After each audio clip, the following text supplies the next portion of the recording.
இது கண்டிப்பாக உங்களுக்கு யூஸ்ஃபுல்லாக இருக்கும். அதோட ஃப்ரீ டைம்லேயே ஒரு நல்ல இன்கம் எப்படி ஜென்ரேட் பண்ணுறதுன்னு உங்களுக்கு சொல்லித் தர போகிறேன். ஓகே கேஸ், இப்போ நம்ம வீடியோக்குள்ள போகிறதுக்கு முன்னாடி ஒரு யூஸ்ஃபுல்லான விஷயத்தை நீங்கள் தெரிஞ்சுக்கோங்க. கண்டிப்பாக எல்லாரும் யூஸ்ஃபுல்லாக இருக்கும். ஜஸ்ட் சிம்பிளாக இன்ஸ்டாகிராம் வச்சு ஃபேஸ்புக் வச்சு ஒரு போஸ்ட் போட்டு ஒரு டேக்கு 300 to 300 ஜாயின் பண்ணலாம். ப்ளஸ் இது ஒரு 5 minutes தான் ஸ்பெண்ட் பண்ண போகிறோம் அப்படின்றதுனால யார் வேணால் பயன்படுத்திக்கலாம் இந்த ஆப்பர்ச்சுனிட்டி. இது கொஞ்சம் டீட்டெயிலாக பாருங்கள். ஸ்கிப் பண்ணாதீங்க. பெரிய தப்பு தினம் ₹300 சம்பாதிக்க அரிய வாய்ப்பு. இன்ஸ்டாகிராம், ஃபேஸ்புக் பயன்படுத்த தெரிந்தால் போதும் content post and content publishing மூலமா தினம் ₹300 சம்பாதிக்கலாம். இந்த வேலை செய்ய 5 நிமிடம் போதும். Work training support, group communication support, all language customer live chat support, முக்கியமா சொந்தமா ஒரு பிசினஸ் ஸ்டார்ட் பண்ற அளவுக்கு உங்களால கற்றுக்கொள்ளவும் முடியும், சம்பாதிக்கவும் முடியும். இந்த வேலை வாய்ப்பு வழங்குவது 5 வருடத்திற்கு மேல ரன் ஆகிட்டு இருக்க நம்ம தமிழ்நாட்டு company school of business organisation private limited. மேலும் விவரங்களுக்கு டிஸ்கிரிப்ஷன்ல கொடுத்திருக்க நம்பருக்கு வாட்ஸ்அப் பண்ணுங்க.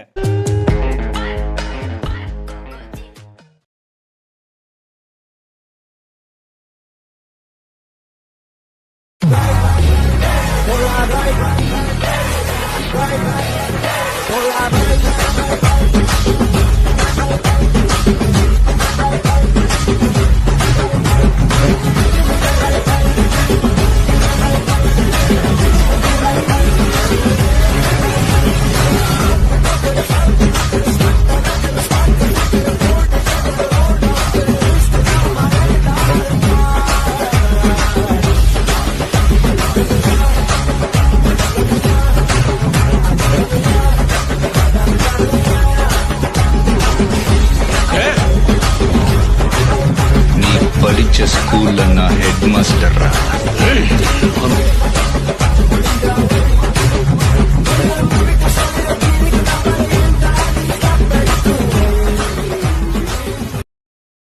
விராட் கோலியே ஏன் ஃபாதர் ஆஃப் பாகிஸ்தான் சொல்றாங்கன்னு தெரியுமா?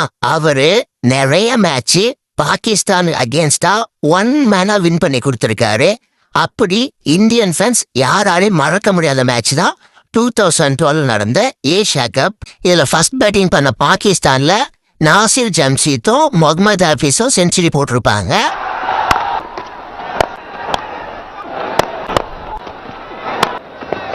நாசிர் ஜம்ஷீத் 112 ரன் அடிச்சுட்டு out ஆயிருப்பாரு. Mohammed Hafiz 105 ரன்ல டிண்டா oval out ஆயிருப்பாரு.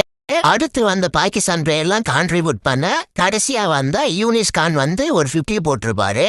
Pakistan first பேட்டிங்ல 50 over முடியும் போது 329 ரன் அடிச்சிருப்பாங்க.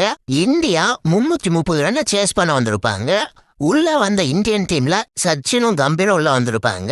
கம்பீர் ஃபர்ஸ்ட் ஓவர் 2வது பாலே டக் அவுட் ஆயிருப்பாரு. அதுக்கப்புறம் தான் கோலி அந்த மேட்ச்ல 1 down வந்திருப்பாரு. சச்சினும் கோலியும் பார்ட்னர்ஷிப் போட்டு இந்தியாவோட ஸ்கோரை 100க்கு மேல எடுத்துட்டு வந்திருப்பாங்க. சச்சின் ஒரு பக்கம் 96வது ஓவர் 50 போட்டிருப்பாரு. கோலி ஒரு பக்கம் 50 போட்டிருப்பாரு.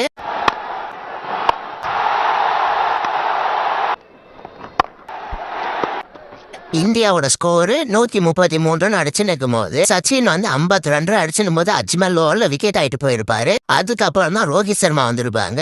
இங்கதான் ஸ்டார்ட் ஆச்சு ரோகோன்ற பேரு. 2 பேரும் பார்ட்னர்ஷிப் போட்டு பாகிஸ்தான் பவுலருக்கு தண்ணி காமிச்சிருப்பாங்க. ரோஹித் சர்மாவும் கோலியும். ஒரு பக்கம் ரோஹித் சர்மா வெறும் 61 பாலுக்கே 50 போட்டிருப்பாரு. இந்த பக்கம் விராட் கோலி 97 பாலுக்கே செஞ்சுரி அடிச்சிருப்பாங்க. ரோஹித் சர்மா அந்த மேட்ச்ல செஞ்சுரி விட்டாருன்னே சொல்லலாம். 68 ரன் அடிச்சுட்டு அவுட் ஆயிருப்பாரு. அதுக்கப்புறம் தான் உள்ள வந்திருப்பார் ரெய்னா. ஆனா இந்த பக்கம் கோலி ரெய்னாவை அந்த பக்கம் நிக்க வச்சுட்டு இவர் ஒரு மரண இன்னிங்ஸ் ஆடிருப்பாரு. அந்த மேட்ச்ல பாகிஸ்தான் பவுலருக்கு கருணை இறக்கம் எதுவுமே காமிச்சிருக்க மாட்டாரு. 183 ரன் அடிச்சிருப்பாரு.